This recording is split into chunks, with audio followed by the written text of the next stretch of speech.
90% Excel के user सिर्फ इन 3 formulas पर फोकस करते हैं और बाकी जो यूजर्स हैं वो लास्ट वाले 3 फॉर्मूलाज को मास्टर करके टॉप 10% में आ जाते हैं। तो बिल्कुल बेसिक से शुरू करते हैं। तो सबसे पहले देखें काउंट का फॉर्मूला क्या करता है। काउंट का फॉर्मूला सिंपली नंबर्स को काउंट करता है और अगर हमें नंबर्स और टेक्स्ट दोनों को काउंट करवाना हो तो हम काउंट ए का यूज करते हैं। यहाँ पर मैं पहले टेक्स्ट को काउंट करवाता हूँ तो देखें यहाँ पर 5 आ रहा है और यहाँ पर मैं अगर नंबर्स को काउंट करवाता हूँ तो ये फंक्शन नंबर्स को भी काउंट कर रहा है। अब हम चलते हैं काउंट ब्लैंक पर। काउंट ब्लैंक जैसे नाम से ही पता चल रहा है खाली सेल्स को काउंट करने के लिए हम काउंट ब्लैंक का फंक्शन यूज करते हैं। यहाँ पर मैं अपनी रेंज दूंगा, यहाँ पर आउटपुट आ चुका है कि 3 यहाँ पर ब्लैंक सेल्स हैं। यहाँ तक बेसिक की कहानी खत्म होती है और अब हम चलते हैं थोड़ा एडवांस पर। यहाँ देखिए काउंट इफ का फॉर्मूला का यूज होता है। जैसे यहाँ पर मैं चाहता हूँ कि इस कॉलम में अली नेम की कितनी एंट्रीज हुई हैं तो इसके लिए मैं काउंट इफ का फंक्शन यूज करूंगा। यहाँ पर मैं रेंज दे दूंगा। क्राइटेरिया में हमसे वो पूछ रहा है कि आप किसको काउंट करवाना चाहते हैं तो मैं यहाँ पर डबल कोट्स में अली लिख देता हूँ।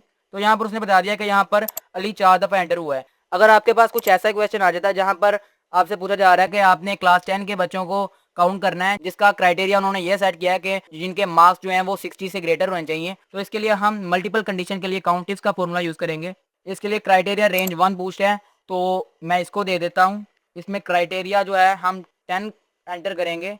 क्राइटेरिया रेंज 2 में हम मार्क्स वाली रेंज को दे देंगे और इसमें हम क्राइटेरिया सेट करेंगे ग्रेटर देन 60 और यहाँ पर हमारा रिजल्ट आ चुका है। अब हम चलते हैं इन सब में से एडवांस फॉर्मूले पे जो क्या है डी काउंट। देखिए अगर आपके पास बहुत ज्यादा क्राइटेरियाज हैं, जैसे मेरे पास यहाँ पर ये 3 क्राइटेरियाज हैं और आपको काउंट इस फंक्शन यूज करने में थोड़ी सी प्रॉब्लम हो रही है तो आप डी काउंट फॉर्मूला इसके अल्टरनेटिव पे यूज कर सकते हैं। जैसे मैं यहाँ पर लिखता हूँ डी काउंट, डेटाबेस पे मैं सारे टेबल को दे दूंगा। फील्ड में आपको इस कॉलम की हेडिंग अमाउंट को दे देना है, कोमा करेंगे।